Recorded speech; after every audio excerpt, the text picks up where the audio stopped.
Welcome, I'm Absintian, and this is the third in my series this week of clown-based horror films.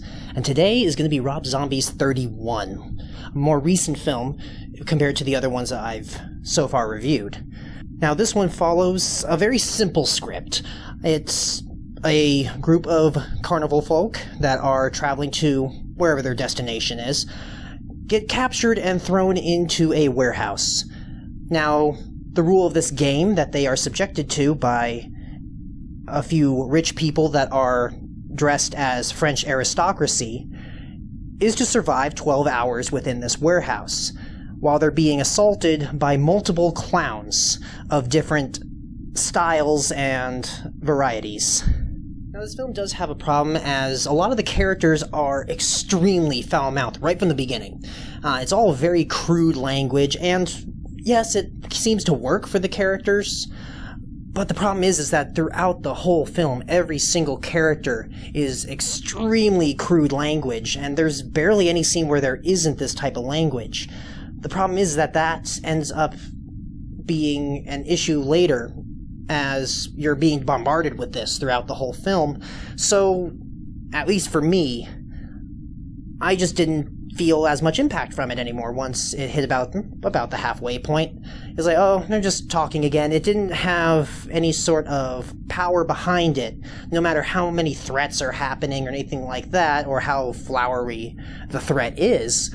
It doesn't have that same impact now, because I've heard constant language like this throughout the whole film, so why is this any different? And then there's the techniques. Now, I'll get into the techniques later as well, but there are some techniques that didn't need to be there or were overdone. So you see, like the shaky cam. It can work. It is possible to work. But overuse of it makes it just very difficult to see what's going on. And that's what happened, at least in the first couple kills in this film, is that the camera was just so shaky. It was very difficult to see what was going on. And for me, that always just throws me out of the immersion. It's like, sure, you could try and get this as some sort of atmosphere, and it is possible to do so. But this film just overused it to the point where I just really didn't get anything from the first couple kills or extreme violent situations, just because it was so shaky. It just bothered me. Now, continuing with the technique, though, Rob Zombie is really good at playing with things like lighting, with the camera, and other technical aspects, kind of like a performance. So of course, he's a metal artist, and he has been around for a long time, so he kind of knows his thing about that, and he does a good job at portraying these things. Like, throughout the film, I really loved the fact that everything was so close quarters. All the characters, especially the heads, as they're called, are always right in your face, and it breaks that feeling of personal space constantly. Now, you may think you see a grease-painted performer sitting before you who would usually elicit an amused response from an audience. But trust me, you do not.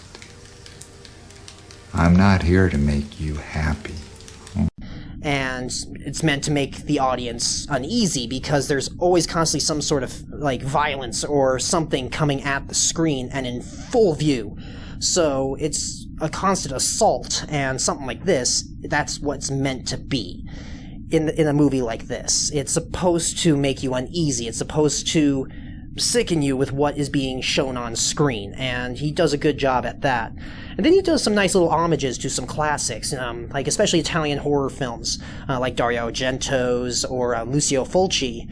A lot of Italian films tend to have this dual color thing, and you see some of that in a couple of the sequences where Rob Zombie used color to change the feel of each of the heads' arenas, I would say. Basically areas of where they are domained within this warehouse. And I think that was a really good touch. And then story-wise, well, while the story is very simple, just they gotta get out, he did add a little bit of hints of humanity into some of the heads. A few of them you get hints that maybe they're being forced to do this, and they're trying to take some sort of glee from it while they're being forced to do it. And I think maybe that's kind of setting up for, if this does well enough, maybe we'll see other aspects of this concept played with in other films. So I would like to see that. honestly. This was fun enough. Now, honestly, I would say if you're into just a film that is just an absolute assault on the senses, you just want to sit back and just watch a bunch of ultra-violence on the screen, this definitely will give you that, for sure. It is an exploitation film, so it's not meant to be some great, wonderful story. It's just meant to be a fun time watching something.